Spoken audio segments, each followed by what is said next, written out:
भूक लागल्यावर पोरं काही पण खातात बघा, काही म्हणजे चिकन काहीतरी वस्तू खातो, पदार्थ, असं प्लास्टिक वगैरे नाही. नाही त्याच्यात आहे की बघा काय आहे रे, शेंगदाणे बघा, शेंगदाणे खातोय हिमांशू आमचा.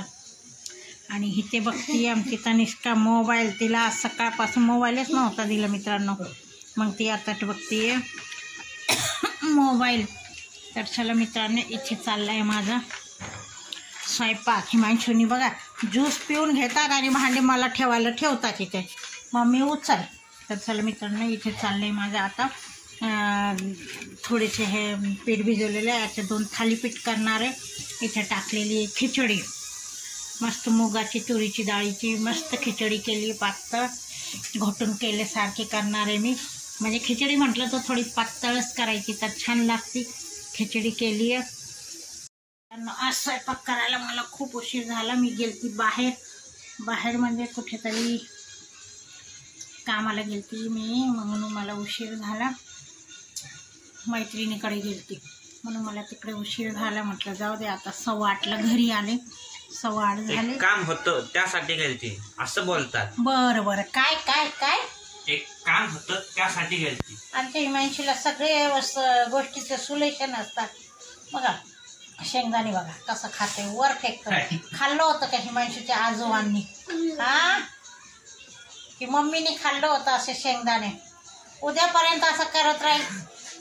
पण शेंगदाणे, अरे तुझ्यापेक्षा मोबाईल माझा हालतोय. तर मित्रांनो, तो करतोय गमती त्याला काय आहे, त्याचा झाला अभ्यास. आता राहिले आपले काम. इथे चाललं माझा स्वयंपाक. तर खिचडीने दिली 1 शिट्टी. आता ती शिट्टी झाल्या, मी 1 थालीपीठ करणार आहे. 1 किंवा 2 करणार, छोटेसे केले तर 4 होतील. तर ते करणार आहे. मग त्याच्या पुढे जेवणार आहे. तनुचे पप्पा लवकर आले. ते मला नेहमी म्हणतात, मी लवकर आलो की तुझा स्वयंपाक उशिरा होतो. लवकर झाला तरी आम्ही 9 साडेनऊला जेवतो. मित्रांनो, एवढं लवकर करून काय करायचं? 9:30ला झाला तर नाही, असं होणारच नाही. स्वयंपाक माझ्या 10ला. तर चला 2 बनवते थालीपीठ आणि त्याच्यानंतर बनवणार नाही. त्याच्यानंतर भिजवायचे मला साबुदाणा. उद्या आहे एकादश. मग आता साबुदाणा रात्री भिजवलं की छान भिजतो सकाळपर्यंत. चला या मित्रांनो, अजून काय नवीन जुनं काहीच नाही. उद्या एकादश आहे. चला तर ठेवू का? बरं, गुड नाईट. हां मित्रांनो, कमेंट टाका. तुम्ही व्हिडिओला कमेंट टाकत नाही तर काय आहे, कमेंट टाका. हे बघा मित्रांनो, मम्मी हे तर आता धपाटे बनवतीये. धपाटे बघा. हे कसले भाजी उरलेली होती त्याचे मित्रांनो, स्पेशल नाही. मला कोबीची भाजी अजिबात नाही आवडत मित्रांनो. बघा कोबीचे पराठे कसा हाणतो आमचा हिमांशू. पण कोबीचे धपाटे वा काय सांगू. कोबीचे धपाटे खातोय, लय छान लागतात. किती छान झाले.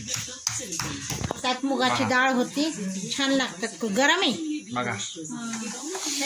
इथे दिसतात की हातात घेऊन दाखवायची काही गरज आहे का? हातातून गाठ करायचा असतो. हा मग खावा की. आता झालं, चला आता जेवायलाच बसायचं. झाले मोजून 4च पराठे केले, प्रत्येकाला 4 धपाटे झाले. आता प्रत्येकाला 1-1, प्रत्येकाला 4 नाही. आणि खिचडी आहे आणि 2 चपाती आहे. त्याच्यासोबत आहे झणझणीत ठेचा, गावरान जेवण. तर या मित्रांनो, तुम्ही काय काय खातात थालीपीठ बरोबर, म्हणजे काय ऍड करतात ते आम्हाला कमेंट मध्ये सांगा.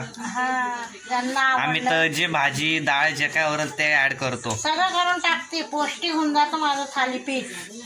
तेच तर लय छान लागतं बरं का. पण तसं आमच्या हिमांशीला खूप आवडतं. भात पण उरला तरी मी टाकते त्याच्यात. तर तुम्ही तरी ट्राय, ऑल इन वन होतं. तेच तर तुम्ही तरी कधीतरी ट्राय करा. एवढंसं वरण, एवढीशी भात, एवढीशी भाजी उरली, सगळं पीठ मिक्स करायचं आणि असं थालीपीठ. आणि त्यात जरा बाजरी, ज्वारी, भाकरीचं पीठ मिक्स करायचं. आणि भाकरीचं तेच ज्वारी, बाजरी, बेसन पण मिक्स करायचं, भाजणी जे काय ऑल इन वन करायचं त्याला अख्खं. चला मित्रांनो, आमच्या हिमांशी सांगते काय नाही, मम्मीला मी शिकवलंय मित्रांनो. त्याच या मित्रांनो जेवायला आता. आणि थालीपीठ कसे झाले कमेंट्स करा, सांगा. हे बघा किती छान झालेत बघा. एकच नंबर झाले.